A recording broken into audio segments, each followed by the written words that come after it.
Đâu, làm đi tao luôn quá, mai nào. Cứ sao thì nó giờ họ quay. Làm được trắng rồi.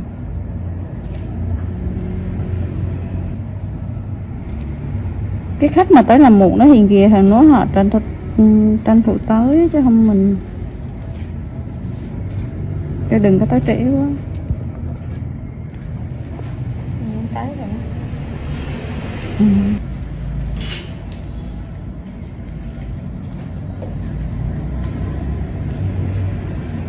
Cho chị Nam đang nhường ngồi đây, dừng chỗ đây nè. Mụn với già thấy không thấy một con mụn luôn á. Đúng không? Đấy, mà con mụn bé nữa.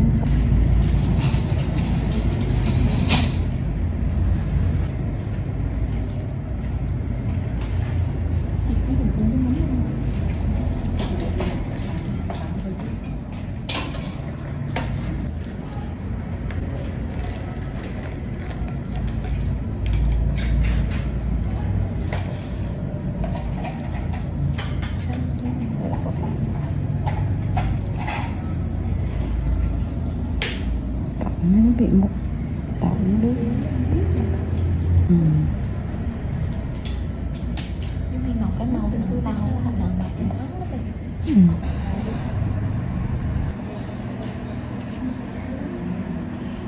Thấy cái tầm kim như đó nó đẹp quá.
Đau lưng quá.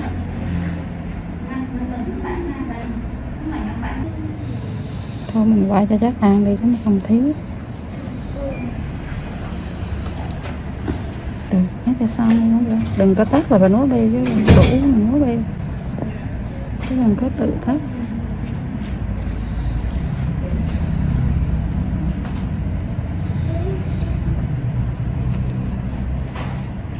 Nhiều ghê nó nó.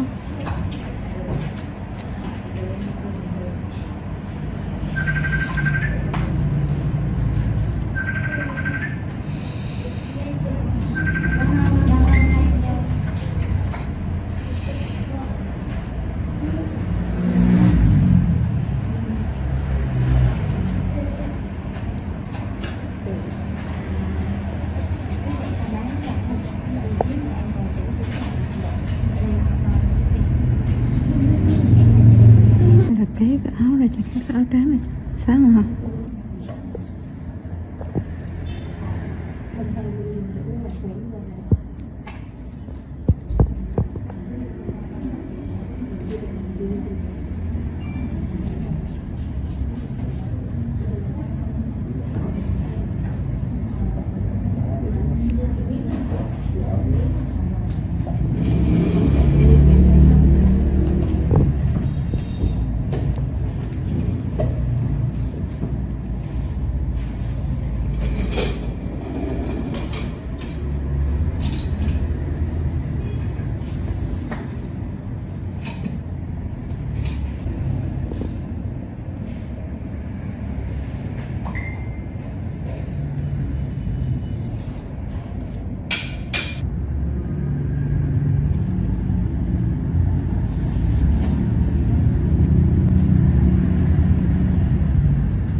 tay luôn.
Cái xì quá hả?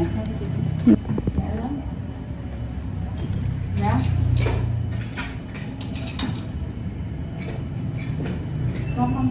Không gì.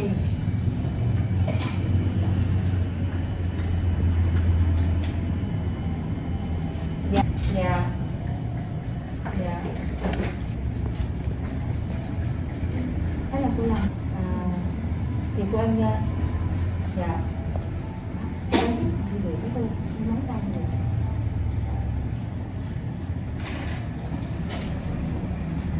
Dạ.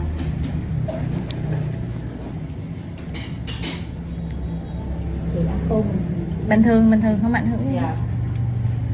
Dạ.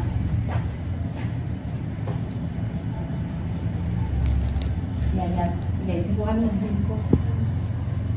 Dạ dạ. Dạ dạ dạ. Dạ không sao đâu. Dạ tổ chức mà thịt gà có luôn. Dạ dạ dạ.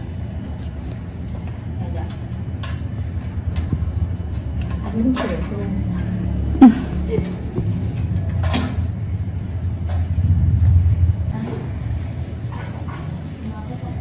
Hôm qua ai làm mau vậy? Đi đôi nó không thể. Dạ dằn lắm à. Ngày hôm qua là cô mua ta bà tắt ngán. Công nhận người bà đã nhanh mất cái nhớ kia, mới ngày hôm qua ở đây mà không nhớ gì hết.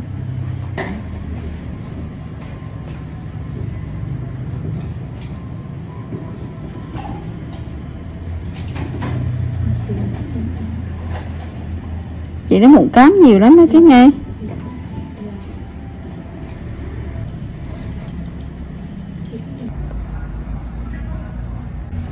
Nhưng mà họ không biết vì ra ngay. Học qua chứ biết gì người ta. Cháu gì biết. Do đèn không?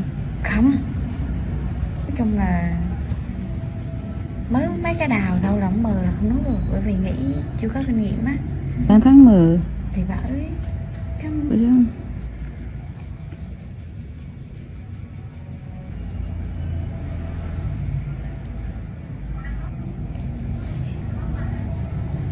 Chung là tính là nhìn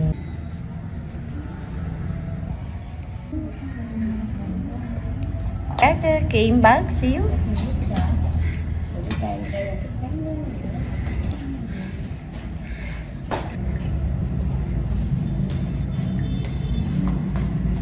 Mấy câu mà đau mụa tình đó, mấy cho mà đau mụa tình nó thái rồi đá ra dầu lên cái trang mà chuẩn bị mà đánh bài xong cái đánh bài luôn cái gì em thấy bút rồi hả? Đây đẩy cái thái rồi. Đảo cười nữa.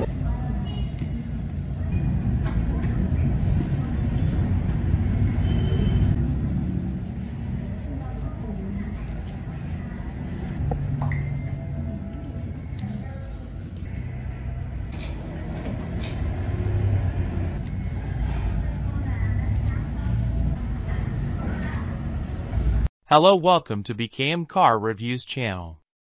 2023 Maserati Levant Review. When we think of Maserati, we conjure up images of powerful engines and loads of personality. The 2023 Maserati Levant lays claim to both. With Ferrari-sourced turbo engines and classic Italian design touches inside and out, the Levant is both exotic and rare. Pricing starts at $90,700. What's not to like about an SUV that oozes tradition and sources thrust from a choice of two twin-turbo engines? Horsepower ranges from a healthy 345 horsepower to a whopping 572 horsepower, depending on the Levant model.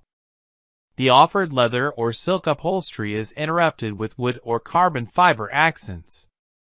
Also available are upscale luxury features like adjustable pedals, an Alcantara headliner, and a 17-speaker Bowers and Wilkins audio system that further enrich the experience.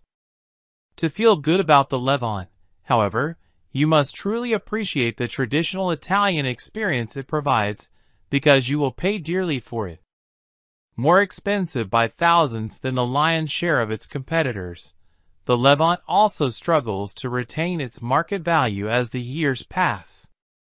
Does that make it a bad choice? Not if you want its exclusivity and performance. However, if it's value you seek, you may want to look elsewhere. 2023 Maserati Levant pricing. The 2023 Maserati Levant starts at $90,700. With more than 20 mid-size luxury rivals arrayed against it, the Levant is on the high end of the price spectrum. For example, the Land Rover Range Rover Sport, Mercedes-AMG GLE Coupe, and Porsche Cayenne Coupe are all thousands less.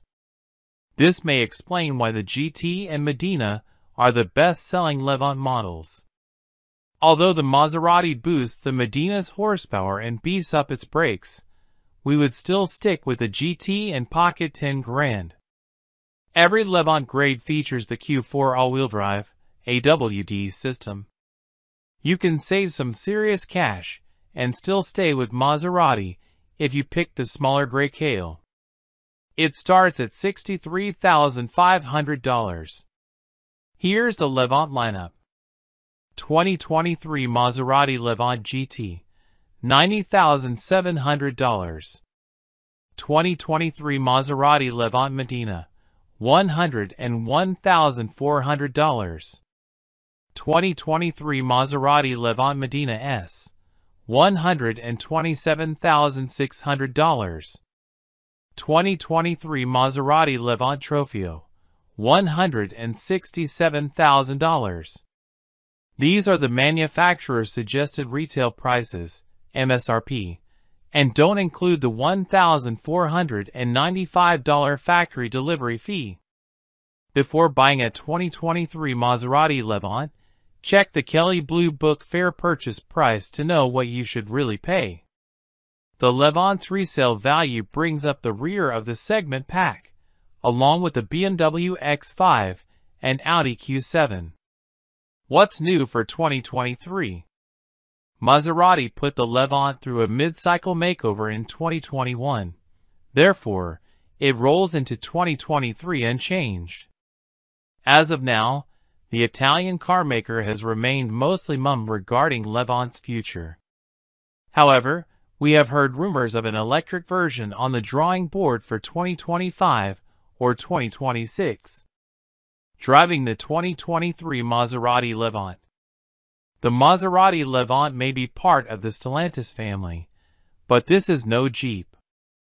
Its architecture is similar to the Maserati Ghibli sedan, therefore, it has real athleticism at its core. This is a well-tuned chassis complemented by either a Ferrari-sourced turbocharged V6 or turbocharged V8. We rate the performance among that of the best SUVs. Although we love the raucous V8 in the Medina S and Trofeo, as well as the extra V6 output in the Medina, we'd stick with the GT. Why? Because even in its entry-level guise, we think it's a blast to drive. However, if your pockets are deep and you crave more power, move on up the model range. Every step up adds to the Levant's gusto. And that chilling V8 sound? We can't get enough of it. The all-wheel drive, AWD, system has a bias to the rear wheels, but it can send up to 50% of the power to the front wheels. Off-roading isn't the Levant's specialty, but it can hold its own when the pavement runs out. That's thanks to an off-road mode and the standard Skyhook adaptive suspension system capable of raising the Levant's ground clearance. Italian interior. Packed with premium materials like available Zegna silk and Pianofiore leather, the Levant's cabin is luxuriously furnished. However, you may be just as pleased with the interiors of less pricey competitors. For example, the Range Rover Sport. The front seats are plenty roomy, but the back seats are a little tight. You can comfortably fit 2 average-sized adults in the back, but most rivals in this class are roomier. The same goes for the cargo area, which is among the more modest in the segment. Looks like a Maserati. You will instantly recognize the Levant as a Maserati. In no small measure, that's because of the liberal use of the distinctive trident emblem sprinkled around the exterior. In front, a concave grille is flanked by a handsome light signature creating an exotic look. Elegant body lines and a sloping roofline give the Levant a sporty profile. We applaud the countless options for customizing the look of the Levant. There are several wheel options, and you can even choose between 5 different brake caliper colors. You may also select between a traditional chrome exterior trim or the darker Turismo appearance package. The Levant is on the larger side of the mid-size luxury SUV class. Its dimensions are similar to the Audi Q8, and it's a little bigger than the Porsche Cayenne, BMW X5, and Mercedes-Benz GLE class. Our favorite features and tech. Ferrari-sourced engines. The stable of twin-turbo V6 and twin-turbo V8 engines breathe life into the Levant with impressive thrust and an intoxicating exhaust note. Skyhook suspension. Tuned for performance, this adaptive suspension can not only raise and lower the Levant but minimize dive when braking, body roll in corners, and squatting when accelerating. We found it also smooths out the ride. Adaptive matrix headlights.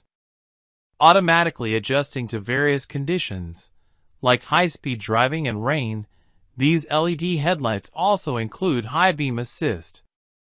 Panoramic sunroof. A 2-panel sunroof, it spans both rows of seats. Power adjustable pedals. We were able to find the most comfortable and effective driving position with these pedals that adjust, moving closer or farther away. Bowers and Wilkins audio system. Drawing on 1,280 watts, this 17-speaker system delivers you are in the room sound. Our only complaint, cranking it up drowns out the vibrant sound of the exhaust. Standard features. Maserati loads the base GT trim with lots of standard features. In addition to the twin-turbo V6 powering it and the Medina, it gets AWD. It also provides an active air suspension with 5 ride heights, including an easy entry mode, sport mode, and off-road mode. It's supported by the Skyhook Performance suspension. Also standard are a limited slip differential, a dual-pane sunroof, leather seats, heater, power-adjustable front seats, 20-inch alloy wheels, a heated steering wheel, and more. In our test driving, we really appreciated the Maserati Intelligent Assistant infotainment system. It features an 8.4-inch screen loaded with Android Auto, Apple CarPlay, and navigation. This is very similar to the Uconnect system found in other Stellantis vehicles, which we deem one of the best infotainment interfaces in the industry. Sadly, the Levant is stingy when it comes to standard safety and driver aid technology.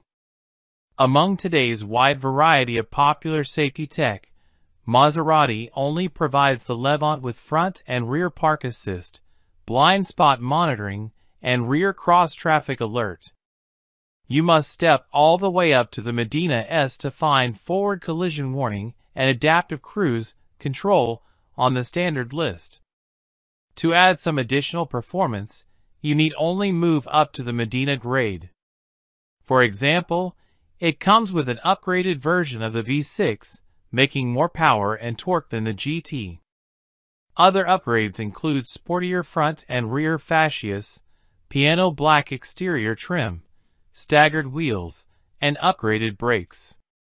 Picking the Medina S model gains you the turbocharged V8 engine plus many more features like paddle shifters, adaptive full LED matrix headlights, and upgraded full leather upholstery.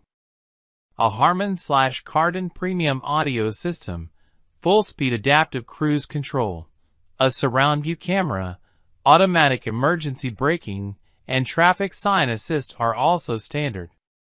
Finally, the Levant hits its peak performance in the Trofeo model.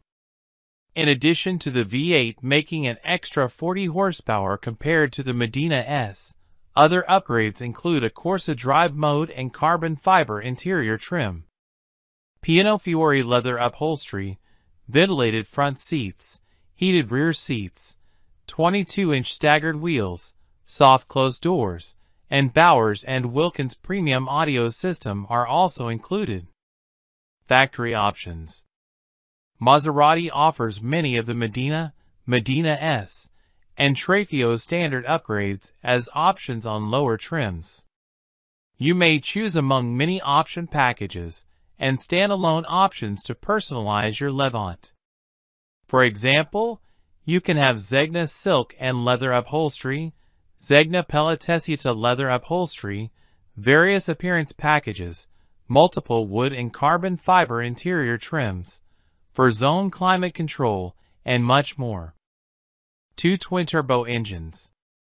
Your choice of twin-turbo engines delivers the Levant's go. Both engines have 2 different versions available. The V6 base GT model is the mildest in the lineup, but we found it still has plenty of muscle. The Medina trim is more sport-oriented, using a more aggressive version of the V6 engine. The mighty turbocharged V8 explodes onto the scene with the Medina S model. It produces over 500 horsepower. If you're looking for peak performance in a Maserati SUV, you'll want the Trofeo model, which adds an extra 40 horsepower over the Medina S.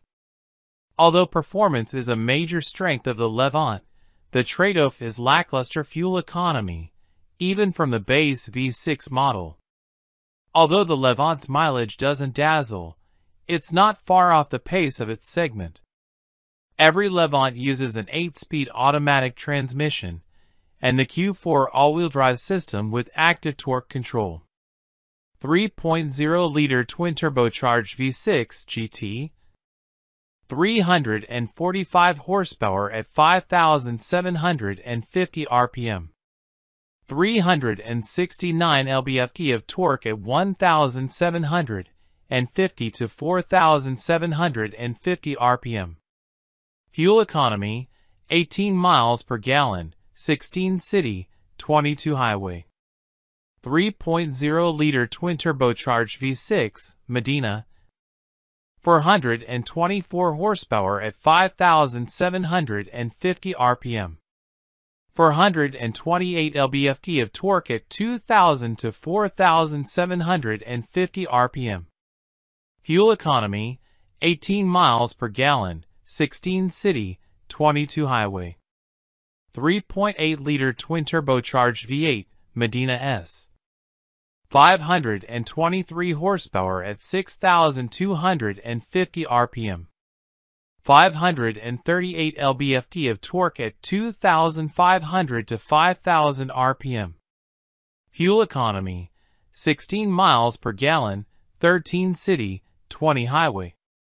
3.8-liter twin-turbocharged V8, Trofeo, 572 horsepower at 6,250 RPM. 538 lb-ft of torque at 2,500 to 5,000 RPM. Fuel economy, 16 miles per gallon, 13 city, 20 highway. for year per 50,000-mile warranty. The 2023 Maserati Levante is protected by a 4-year per 50,000-mile warranty, including powertrain coverage, plus free roadside service. That coverage is about typical for the segment. KBB Vehicle Review and Rating Methodology. Our expert ratings come from hours of both driving and number crunching to make sure that you choose the best car for you.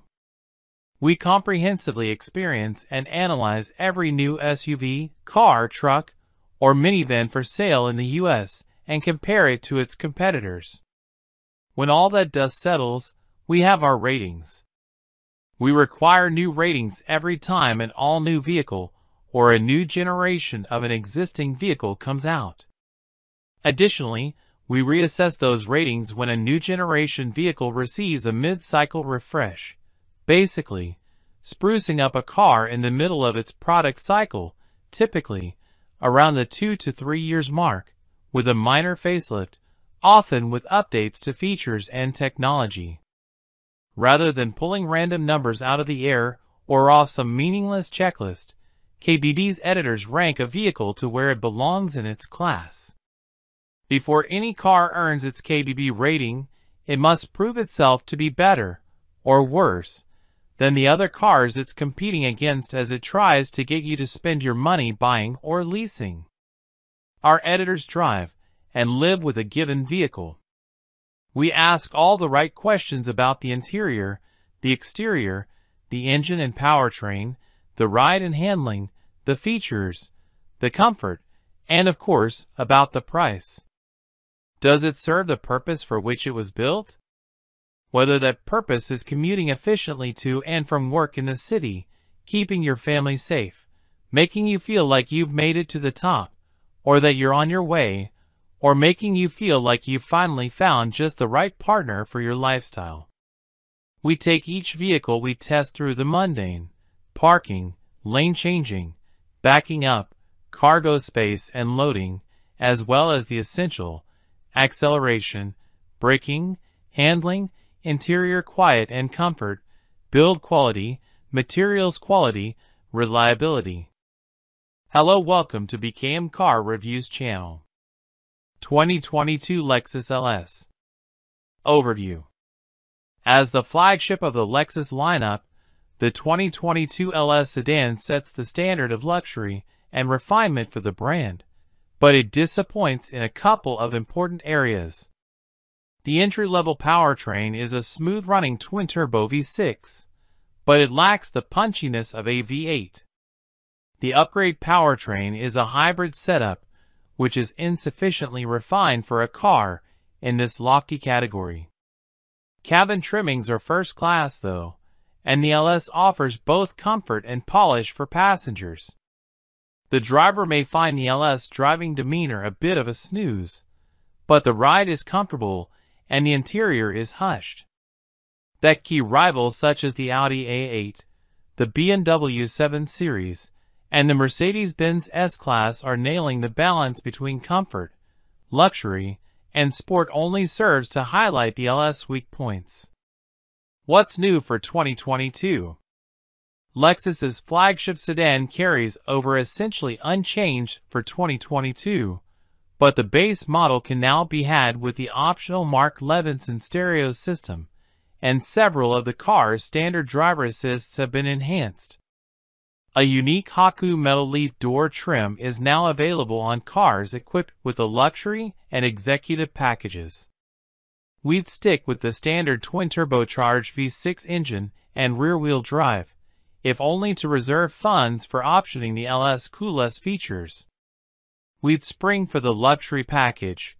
It's expensive but worth it, as it adds heated and cooled front and rear seats with semi-aniline leather upholstery, 28-way power-adjustable front seats with massage, rear buckets, a rear center console with touch-screen controls for climate, audio, and seat functions, 4-zone automatic climate control, and power sunshades in the back. The optional adjustable air suspension, 20-inch wheels, a 360-degree camera system, real wood interior trim, and a wood and leather-trimmed heated steering wheel are all required to add the luxury package. This pushes the LS500's price up $17,000, but that's still cheaper than the base Mercedes-Benz S-Class. Engine, transmission, and performance. The standard engine in the LS is a twin-turbocharged 3.4-liter V6 that delivers a silky smooth 416 horsepower. It sounds refined and powerful while under heavy throttle but hushed when cruising. A 10-speed automatic handles gear changes. Performance is more than enough for this car's luxury mission, but V8-powered variants of the BMW 7 Series and the Mercedes-Benz S-Class proved to be quicker at the test track. Models badged LS500H feature a hybrid powertrain that uses a 3.5-liter V6 and 2 electric motors to make 354 horsepower. While the standard twin-turbo V6 operates smoothly, the hybrid arrangement feels unrefined and altogether not luxurious. The engine sounds raspy and coarse, and the transmission, a mashup of a continuously variable automatic transmission, CVT, and a regular 4-speed automatic, steps through preset gear ratios with all the crispness of a soggy cornflake. Fuel economy and real-world MPG. Fuel economy estimates for the hybrid are indeed better than the non-hybrid LS500's figures, so if you're looking to save a buck at the pump, we suppose that's the one redeeming quality of the LS500H's powertrain. Whereas the rear-wheel drive LS500 claims 3019 mpg highway/city, the rear-wheel drive LS500H earns 3325 mpg ratings from the EPA.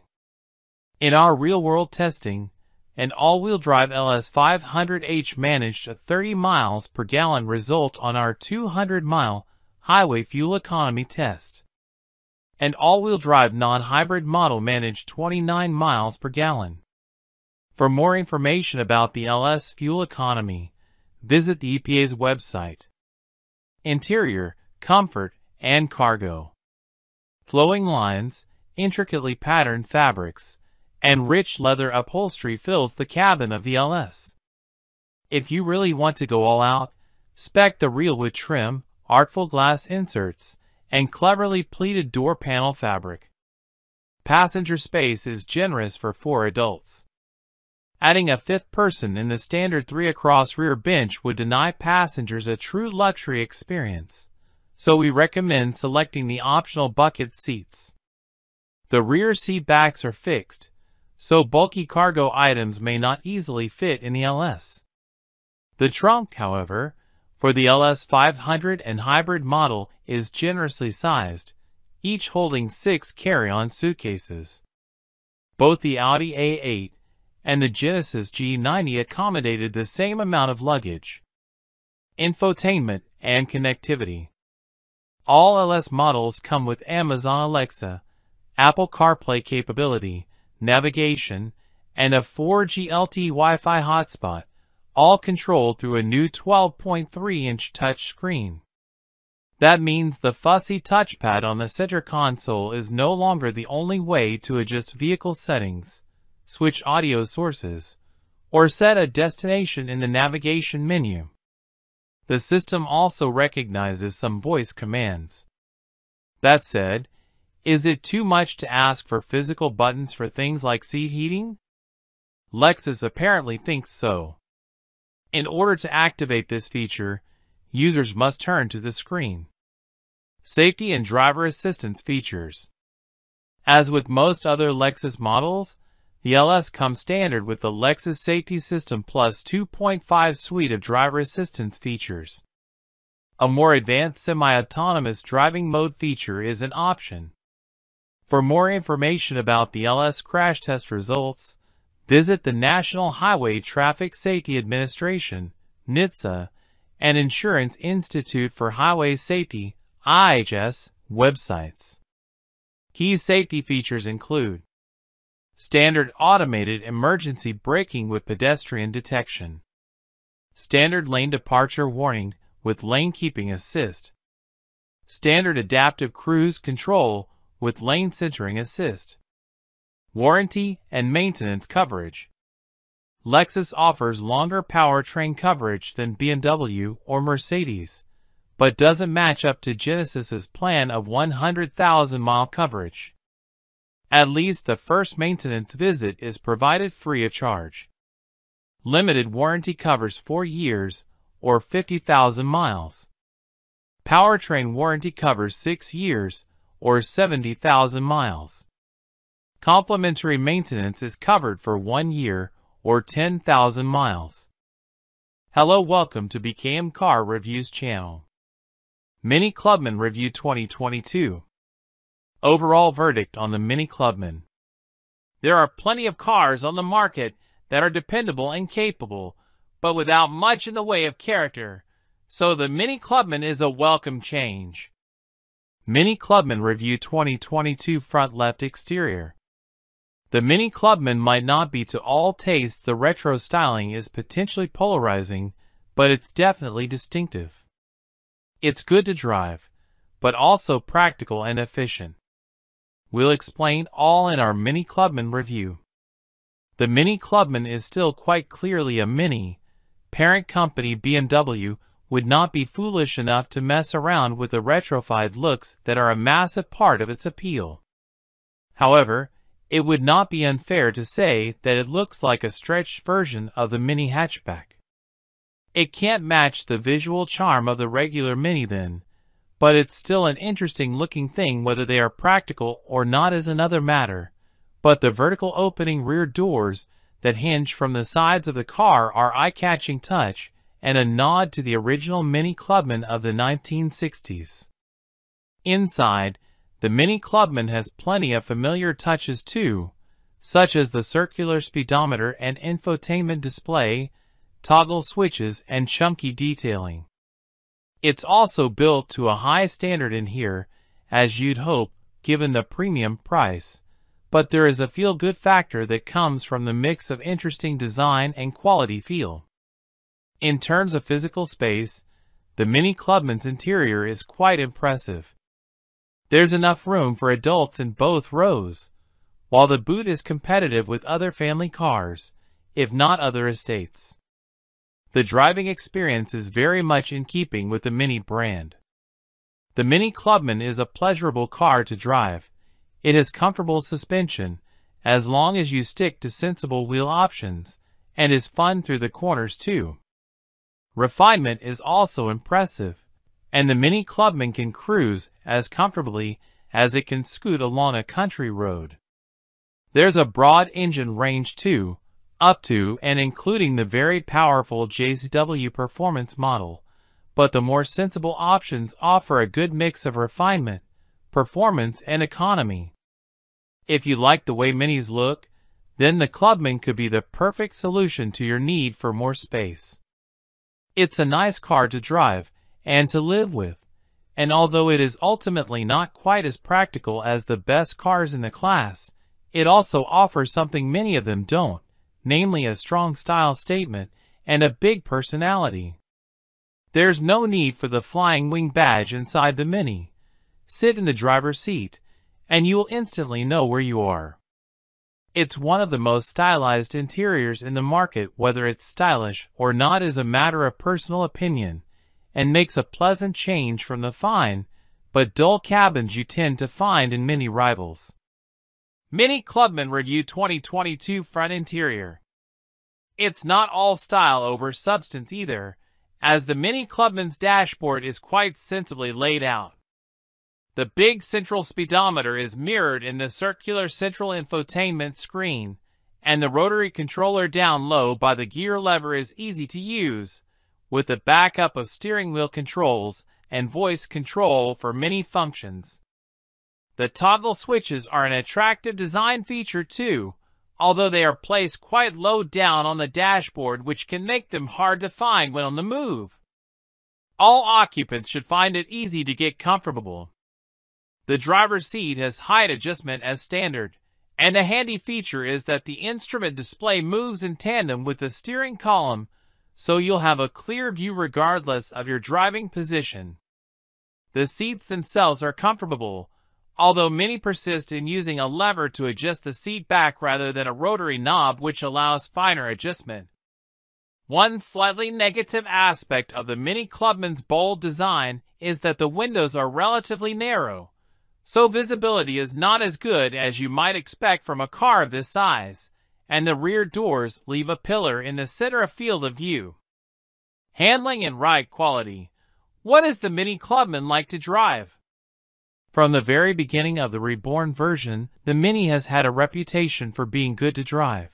And although the Clubman doesn't quite match up to the go-kart with stripes ideal, it's still one of the better cars to drive in the class. Mini Clubman Review 2022 Front Left Exterior. Perhaps more importantly, the Mini Clubman offers a good level of ride quality, as long as you choose the right specification. On the standard wheels and suspension, it deals well with road imperfections most of the time. Only sharper imperfections make their presence felt.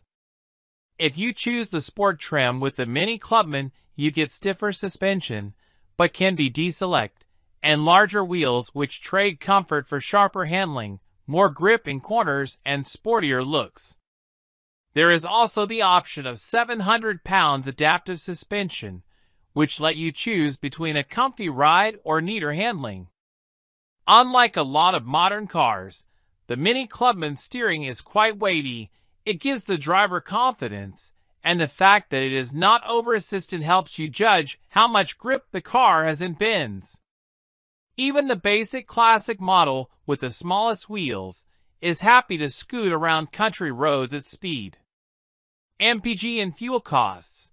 What does a Mini Clubman cost to run? The Mini Clubman benefits from a range of modern and efficient engines, so it can be quite economical despite its sporty looks. The 1.5-liter 3-cylinder petrol is the best of the bunch, with a claimed maximum combined fuel consumption figure of 44.1 miles per gallon. Under the tougher WLTP rules, you should get close to 40 miles per gallon. Mini Clubman Review 2022 Left Exterior. The more powerful 2.0-liter turbocharged unit isn't far behind with a claimed figure of 42.2 miles per gallon, but you can expect that to drop below 40 miles per gallon in regular use. The Cooper D model offers a claimed 65.7 miles per gallon under the older NDC rules, but you should still see 50 miles per gallon and more without too much effort. How much should you be paying for a used Mini Clubman? Although it has only been on sale for a few years, Minis of all varieties are popular cars, and as it is still on sale, you should find a good choice of new, pre-registered and used examples. Mini Clubman Review 2022 Boot Space. A quick search of the Heycar Classifieds brought up plenty of very new examples with low mileages. We found a 2020 Cooper 1.5 with a NAV Plus pack and delivery mileage for 20,945 pounds. As for older examples, the earliest 2016 models are now approaching the 10,000 pound mark if you look hard enough. We found a 2016 Cooper D model with under 70,000 miles on the clock for 9,500 pounds, or a 1.5-liter Cooper from the same year with less than 40,000 miles for just over 10,000 pounds. Hello, welcome to BKM Car Reviews channel. Chevrolet Silverado 1500. 2022 Chevrolet Silverado review. Far more competitive than before. The Chevrolet Silverado was fine until it wasn't. Rival full-size trucks got major makeovers with whiz-bang features and sharp new tech, leaving the outgoing generation to feel fairly low-rent by comparison. But the 2022 Silverado brings big bow ties, half-ton offering back into the fray with some unique tricks up its sleeve, and one hell of an overall glow-up. From a distance, the new Silverado might not look all that new. A little nip tuck in the front fascia is all the Silverado needed, since exterior aesthetics was hardly the reason anyone was talking trash in the first place. My High Country Tester's grille looks a little air conditioner-y, but it's pretty sharp overall. The $445 Multi-Flex tailgate adds a whole bunch of versatility to the bed, while $1,495 retractable side steps make getting in and out easier for shorter folks, and they tuck up against the body nicely when not in use. The single greatest point of improvement on the 2022 Silverado, though, can be found upon opening the door. LT trims, and up get a brand spanking new interior that borrows a lot from GM's full-size SUVs, and it's so much better than before. The plastic fantastic vibe is largely gone. There's more soft-touch material in its place, and the dashes of wood around the cabin look and feel premium. There are still some familiar switches in familiar places, but for long-time truck owners, a little continuity between generations goes a long way. Since pickups are equal parts work and family machines these days, it shouldn't come as a surprise that the Silverado offers some solid daily practicality. The door pockets are huge, and the center console has 3 separate trays for storing whatever comes to mind. The cubby under the armrest is positively cavernous too, and I enjoy the extra cubby hiding behind the infotainment display. If you want to throw a bunch of junk in the second row, the seats fold up for a little extra space. When hauling humans instead of buckets, second row storage is nearly as plentiful as what's up front. Every Silverado with the new interior also gets a major tech boost. The new digs come standard with a 13.4-inch widescreen infotainment display running the latest version of the Chevrolet Infotainment 3 software. A dock along the left side offers quick swaps between pages, but there's a split-screen setup that better utilizes all that real estate. Wireless Apple CarPlay and Android Auto are standard, but the coolest part is a bunch of new Google integration, including a voice assistant and Google Maps, the latter of which lets me log into my Google account so I can bring searches from my phone or desktop right to the car. My High Country Tester also includes a flashy new 12.3-inch digital gauge display. There are 4 different configurations on offer, in addition to segments of the screen that can display all sorts of vehicle information. The only bummer is that you can't put Google Maps in there. When navigation is running, the gauge cluster only shows the next turn and the distance to it. The $1,870 technology package adds a full-color head-up display that brings relevant information even closer to my line. When it comes time to charge, the front row can access 2 USB-A and 2 USB-C ports, in addition to a 110-volt outlet, while rear passengers get 1 USB-A and 1 USB-C. While most of that stuff is impressive, it's not exactly unique to GM or the 2022 Silverado. But you know what is? Super Cruise. And while you have to shell out $60,000 or more to access it on the High Country model, in addition to paying $2,200 for the system itself, it's worth it. It's cool and composed in a way that Ford's Blue Cruise or Tesla's Autopilot is not, and it's damn easy to figure out what the system is trying to convey, thanks to very obvious icons in the HUD and gauge cluster, in addition to that slick LED array in the steering wheel. Just get the truck up to speed on the highway, hit the Super Cruise button, wait for the lights to turn green, and Bob's your uncle. When Super Cruise is active, just keep your eyes on the road and the Silverado will handle the rest. The latest iteration of this software does a great job holding this large mass of metal in the center of its lane. Its newest parlor trick is automatic lane changes, which can be started manually by tapping the turn signal stalk, but Super Cruise is also capable of determining when to change lanes on its own. The movements are generally quick and drama-free. My favorite part is that Super Cruise won't hang in the left lane if it's avoidable. If the system detects an open lane to the right, it'll keep itself from being the guy and holding up faster traffic. In that sense, it's better than most human drivers.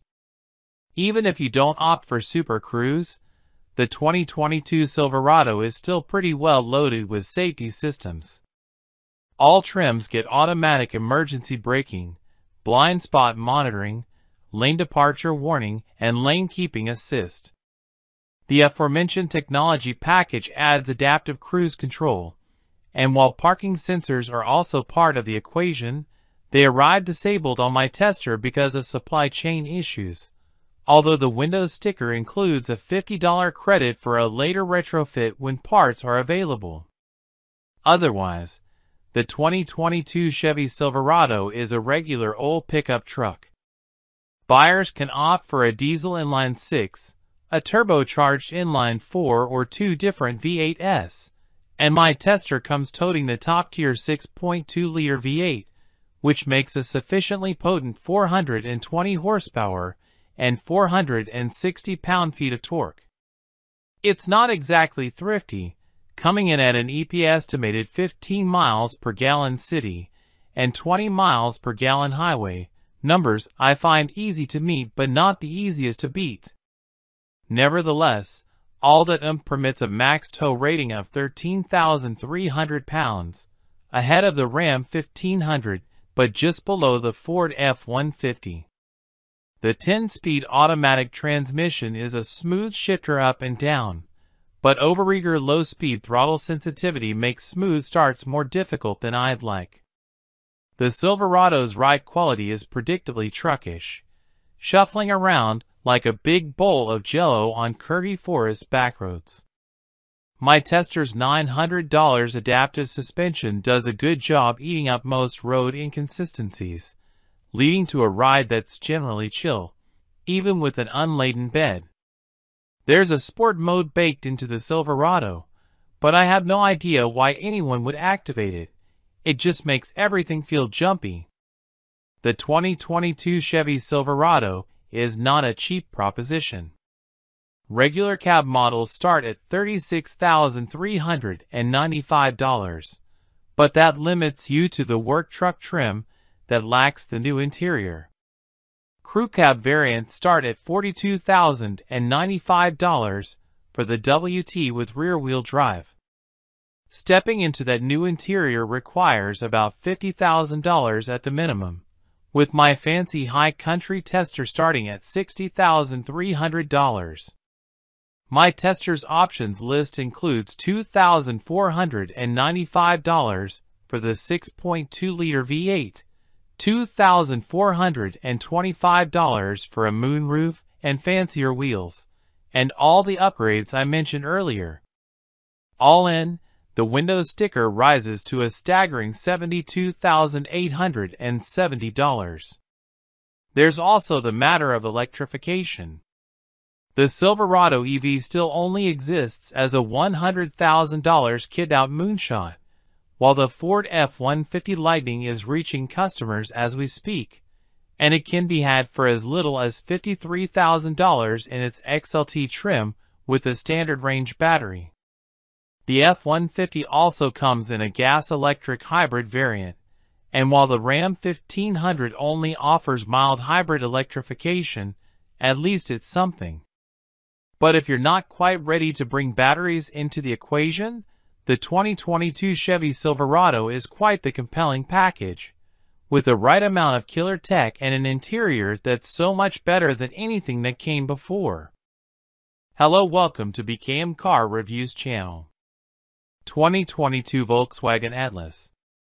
The 2022 Volkswagen Atlas is a mid-size three-row crossover SUV and is the largest model currently available in VW's lineup. The Tennessee-built Atlas offers plenty of space, a nice balance of ride comfort and road feel, and easy-to-use tech features. Volkswagen has updated the Atlas a handful of times since its debut in 2018 with revised styling, additional features and new tech. For 2022, the Atlas drops its base trim level, as well as adding more standard features to the remaining trims. The three-row midsize SUV class is crowded and competitive. Some of Edmund's favorites include the Kia Telluride, Hyundai Palisade, Honda Pilot, and Mazda CX-5. You could also look at the stylish Atlas Cross Sport if you like the Atlas, but don't need the third row. But overall, there's a lot here to like. Check out our test team's expert rating to learn more about the Atlas hits and misses. What's it like to live with? Our test team evaluated a Volkswagen Atlas over the course of a year and more than 20,000 miles. You can read about everything they liked and didn't like in Edmund's VW Atlas long-term road test review. Note that while we tested a 2018 model, the 2022 Atlas is of the same generation, and most of our observations still apply. How does the Atlas drive? Neither Atlas engine is all that great. The optional V6 engine delivers decent acceleration off the line, but runs out of oomph when the Atlas is merging at speed, even with an empty cabin. Our V6-equipped Atlas test vehicle needed 8.5 seconds to cover 0 to 60 miles per hour, which is slower than many rival three-row SUVs. We also tested the base four-cylinder. Surprisingly, that Atlas was quicker, with 0 to 60 miles per hour coming up in 8.1 seconds. Otherwise, the Atlas is pleasant to wheel around considering its size. It's composed and stable when going around turns, and the smooth brakes and transmission shifting make this an easy SUV to drive every day. Comfort. 8.0/10. How comfortable is the Atlas? The Atlas front seats lack some adjustability, and the bottom cushions feel a little flat and long, which might be uncomfortable for short drivers. Both back rows recline, and the second row slides and has a slightly firmer middle seat. The Atlas has a settled ride quality. The suspension absorbs most bumps and road undulations without getting overly floaty. There's some road noise, and the large mirrors generate noticeable wind noise at highway speeds, but it's nothing the audio system can't conceal. The Atlas climate system is strong and has plenty of heating and cooling capacity. How's the interior? There's plenty of room in all directions up front, and the second row is wide enough for 3 adults across. Also, the third row fits adults 6 feet or shorter, with surprisingly little effect on comfort. The Atlas also gets high marks for its clever sliding second row seat, with good rear visibility to boot. It does take some time to become familiar with the Atlas available digital gauge cluster, but once you're accustomed to it, functionality is wide-ranging. One downside to the touchscreen infotainment system interface is having to look at what you're pressing, which takes attention away from driving. How's the tech? The Atlas boasts a strong assortment of technology features. The infotainment system includes Apple CarPlay and Android Auto smartphone capability. The base stereo has pretty good quality, and the optional 12-speaker system on top models boasts impressive sound quality. Voice control is improved over previous versions of the Atlas, but remains restricted to pretty basic commands. A number of driver aids also come standard, and adaptive cruise control handles transitions and maintains gaps well for such a large vehicle. We also like the subtle lane keeping assist. The rear-view camera is crisp and provides several viewing options. How's the storage? The Atlas dominates the midsize SUV competition with 20.6 cubic feet of space behind the third row and a maximum capacity of 96.8 cubic feet. The flexibility of the manual folding flat seats is great, and our test SUV also had a hands-free tailgate.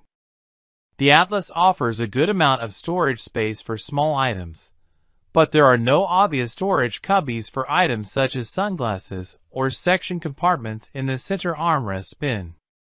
The second row packs plenty of space, and there shouldn't be any issues fitting a rear-facing car seat there. The second row is also designed to tilt and slide with a seat installed. How's the fuel economy? The 4-cylinder engine is less thirsty than the optional V6.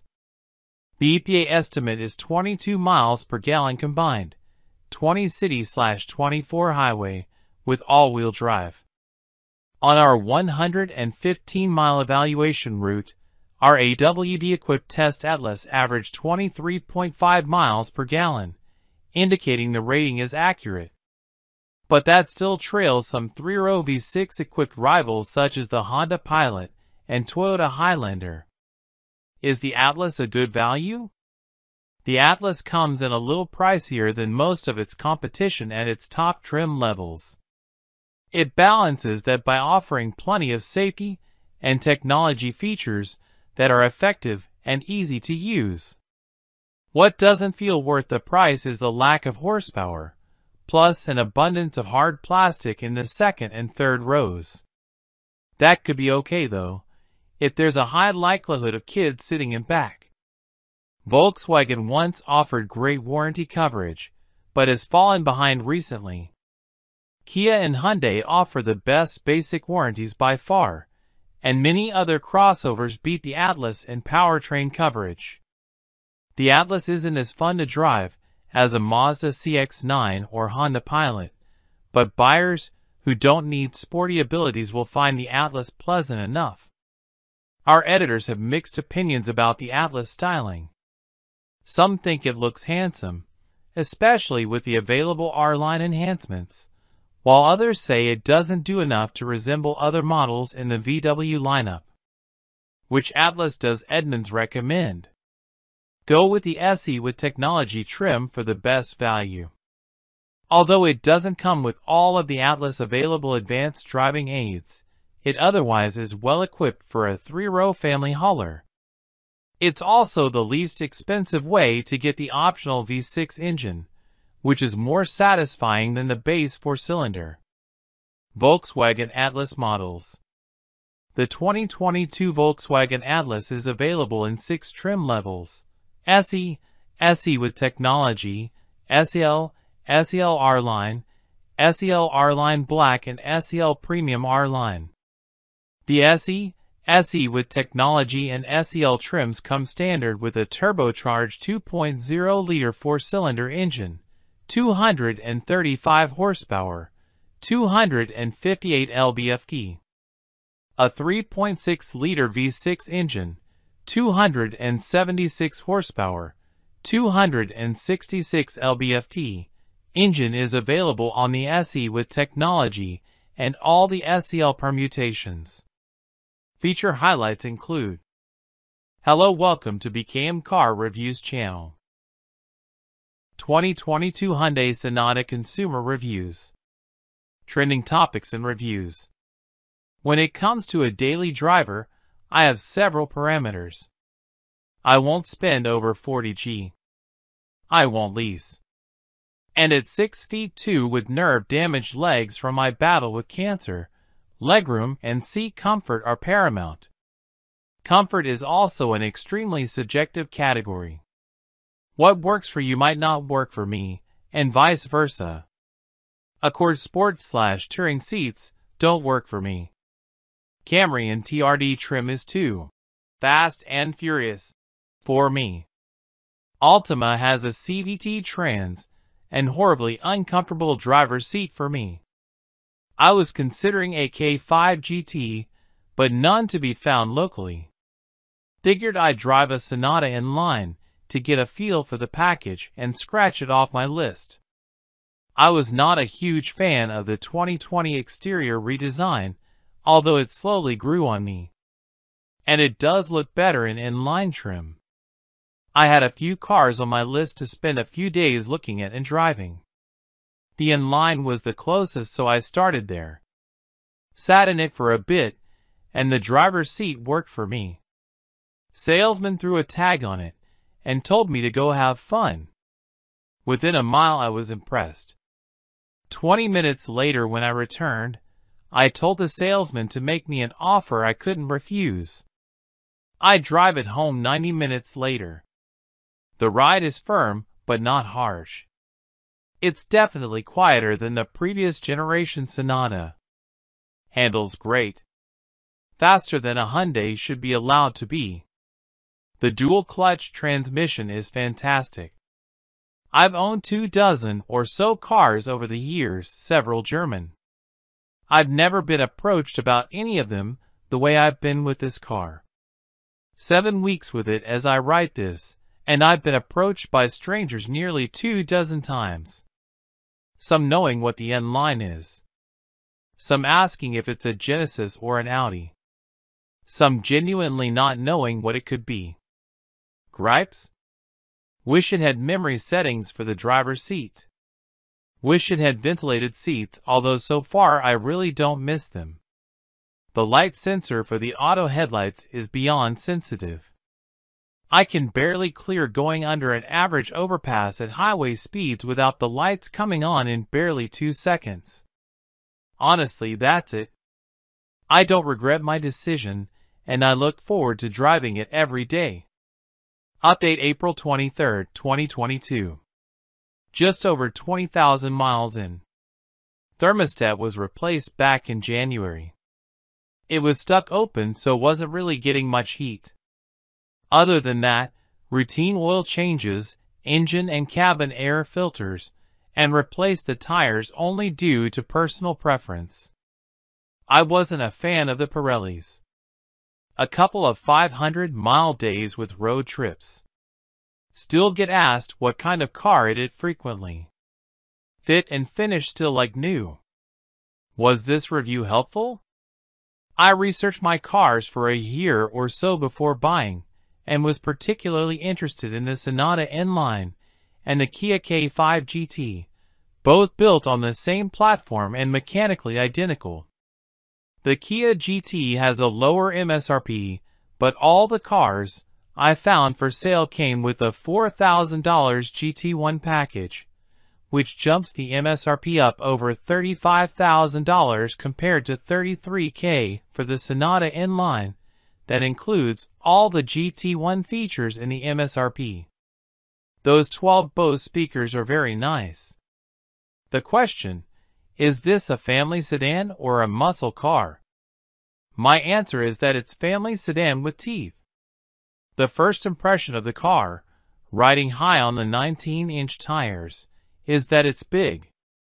My previous car was a 2017 Sonata Eco, and when I told my wife that the N-Line was identical in length and width, she said, "No way, this is a much bigger car." It was only when she saw that it fit into the same space in the garage as my 2017 that she believed the dimensions were the same. I've owned some muscle cars in the past, and most of them made you drive them hard. They just weren't that smooth at low speeds. The N-Line is not that way at all. Drive it with a light touch, and you'll get 28 mpg combined, and it's just as smooth and elegant as can be. But when you want the power, it's there. This car won't ever be described as tossable, but you can take it into a curve fast, and it will hold the line. I frankly don't plan to try to beat others off the line all that often, as the car burns rubber easily, and I plan to hold onto those expensive 19-inchers for a while. But the temptation can be hard to resist. Yesterday a guy with a tricked-out Mercedes came up beside me at a light and started gunning his engine. I didn't bother switching to sport mode and started off the line lightly to avoid burning rubber. He got out a little ahead, but I blew him away easily. Get the N-Line up to 1650 RPM gently, and then step on it, and it will fly. The Mercedes chased me around for a while trying to do it again, and I just ignored him. Guess he just couldn't believe his hot car was clobbered by a Hyundai. But where the inline is particularly impressive is in mid-range acceleration. It goes from 60 to 100 so quickly, quietly, and smoothly that you almost don't believe it's that fast. I really like the sleeper aspect of the car. I like to use the power just occasionally, like when you're cruising down an on-ramp to the interstate with a nice fat space waiting for you, and some jerk decides to speed up and cut you off. Or when someone is doing 55 in the fast lane in a 70 miles per hour zone and you need to go around. Or just pulling out and passing on a one-lane highway. The inline gets the job done easily and smoothly.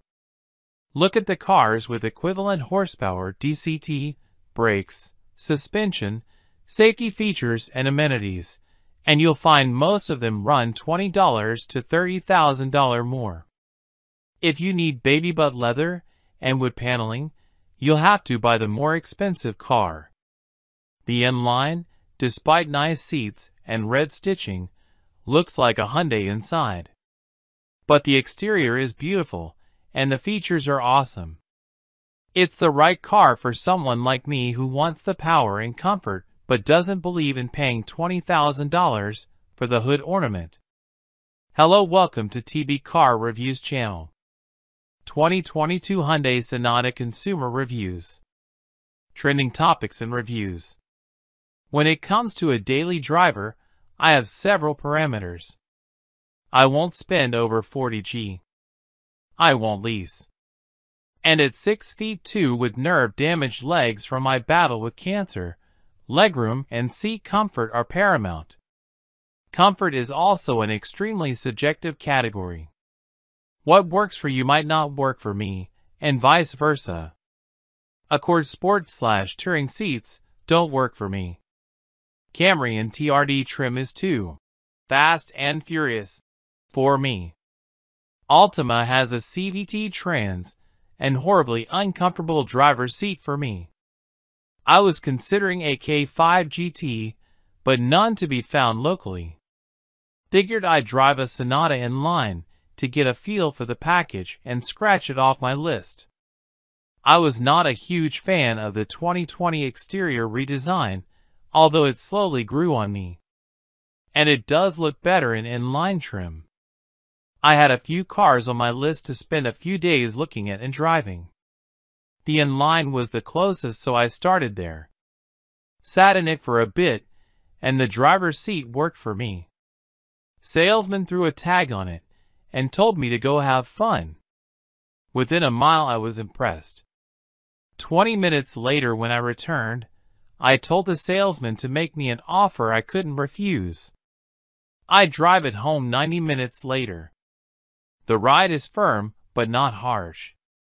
It's definitely quieter than the previous generation Sonata. Handles great.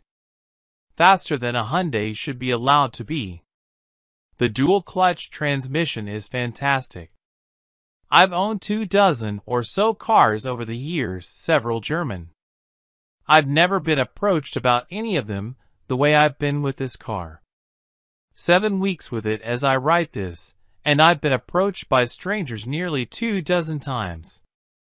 Some knowing what the inline is. Some asking if it's a Genesis or an Audi. Some genuinely not knowing what it could be.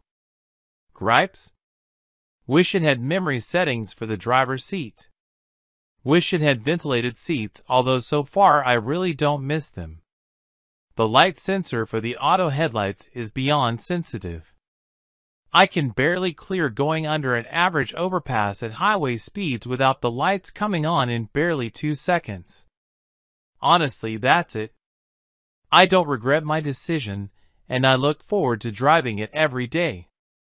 Update April 23, 2022. Just over 20,000 miles in. Thermostat was replaced back in January. It was stuck open, so wasn't really getting much heat. Other than that, routine oil changes, engine and cabin air filters, and replaced the tires only due to personal preference. I wasn't a fan of the Pirellis. A couple of 500-mile days with road trips. Still get asked what kind of car it is frequently. Fit and finish still like new. Was this review helpful? I researched my cars for a year or so before buying, and was particularly interested in the Sonata N-Line and the Kia K5 GT, both built on the same platform and mechanically identical. The Kia GT has a lower MSRP, but all the cars I found for sale came with a $4,000 GT1 package, which jumps the MSRP up over $35,000 compared to $33,000 for the Sonata N-Line that includes all the GT1 features in the MSRP. Those 12 Bose speakers are very nice. The question, is this a family sedan or a muscle car? My answer is that it's family sedan with teeth. The first impression of the car, riding high on the 19-inch tires, is that it's big. My previous car was a 2017 Sonata Eco, and when I told my wife that the N-Line was identical in length and width, she said, "No way, this is a much bigger car." It was only when she saw that it fit into the same space in the garage as my 2017 that she believed the dimensions were the same. I've owned some muscle cars in the past, and most of them made you drive them hard. They just weren't that smooth at low speeds.